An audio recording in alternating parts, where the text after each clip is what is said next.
A copywriter at the marketing agency of Pluricellular 451, Nora's mission is to create an implant with the luminance gene, created by the autonomous ecosystem, with an apparently aesthetic purpose.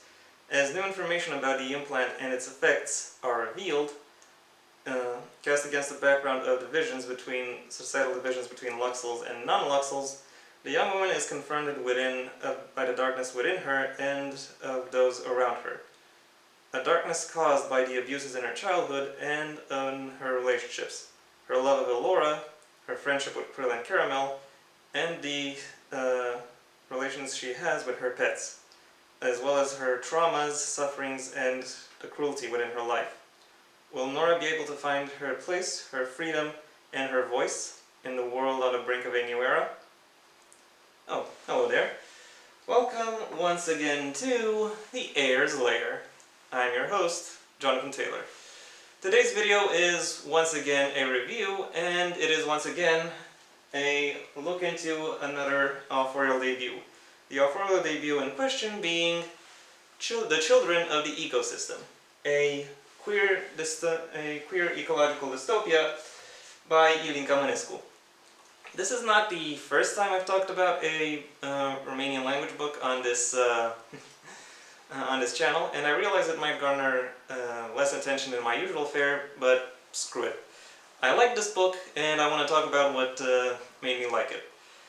Should the title and its synopsis sound interesting enough to you, well then I suggest you, and the language barrier isn't that much of a problem, you can find this at Nemira, a publishing house in Romania which has a strong reputation as within the speculative fiction circles of that General Geographic area, as part of their perhaps most recent new author series. I haven't read all of the books within that series, but if the rest of them are even half as good as this one, it's money well spent. So what makes this book what makes this book very good? I'll first give you a little bit of what's going on. It'll mostly be like the synopsis because I have a minimal spoiler policy. The main character we're following is Nora, who is in charge of a campaign to market a product that makes people glow, and she pours her heart and her soul into the success of the campaign. As this as the book rolls on, and as her product starts becoming more common, it becomes obvious that it has side effects that no one, not even Nora, could have realized, and that everyone now has to contend with. And yes, I know that doesn't sound much more than the synopsis, but then again, you know me, I have a minimal spoiler policy, so that's all you're getting. What can I say about the quality of this book, however? Well, the first thing a reader is bound to notice is the world building that the author manages to integrate by describing the everyday aspects of her characters' lives. In this setting, asphalt, concrete, a whole slew of metals and various other materials have either become obsolete or have been specialty materials for various one-of-a-kind industrial fields, like space travel. Everyone instead resides and operates around structures built out of organic matter, which can take almost any shape, perform a whole slew of the same functions we currently require objects out of lots of materials for, and all of it is controlled either through touch or telepathy. None of that is really new per se. However, the ways in which this author is able to present, justify, and expand upon the justifications and the uses for this technology are absolutely outstanding. In terms of sheer creativity and follow-through, this book gives last week's subject a run for its money, even though it's only like 3/8 as long. As for the characters within this book, they're also interesting. Not spectacular, but they fulfill their roles quite nicely.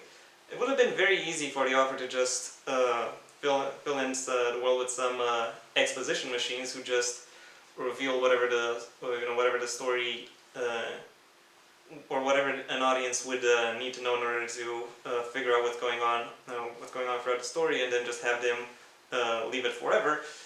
But instead, they are given their own proclivities and interests and desires, and that really helps flesh them out to a sizable extent. And also, I can't help but think that for this author, who is a med school graduate, writing about a very arrogant doctor as well as a home remedy purveyor has been quite cathartic.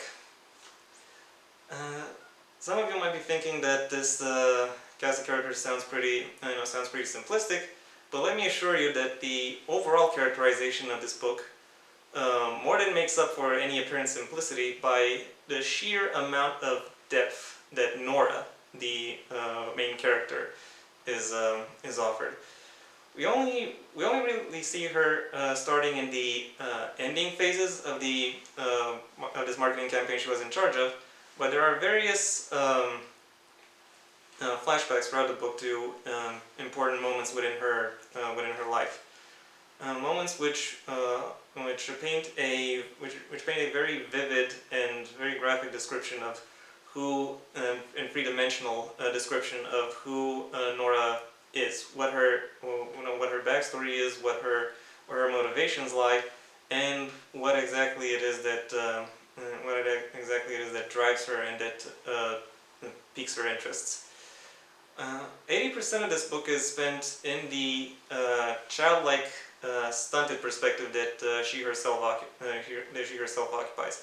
And when occupying this perspective and exploring all of the aspects that really led to it becoming this stunted and this fixed, the tragedy of this character becomes that much more obvious. To the author's credit, and I cannot stress this enough, this tragedy isn't something that is being dwelt upon. It's not just sorrow porn. The author actually presents all of this in a very personal, very intimate manner. She is very caring, careful, and respectful towards towards not just her main character, but towards all of the characters. It is it is quite interesting to behold. And the sun just went under a cloud, and never mind. We wouldn't have that kind of problem in the autonomous ecosystem. Just saying. Anyway, as I've said, a lot of other characters receive similar levels of care and attention, and because this is not just a story about one woman's sad girl story. No, it's about how that sad girl story is exacerbated by certain social factors, including some she inadvertently brought onto herself, and she's very much a part of it. This book also happens to serve as an excellent analysis and deconstruction of the impact social media has on the ways we interact with each other, and it does so in a way that is so creative and so obvious in hindsight. Maybe I would even go so far as to call it effortless, that one begins to wonder how no one else was able to put these specific pieces in this specific order together until now. It is very interesting to think about.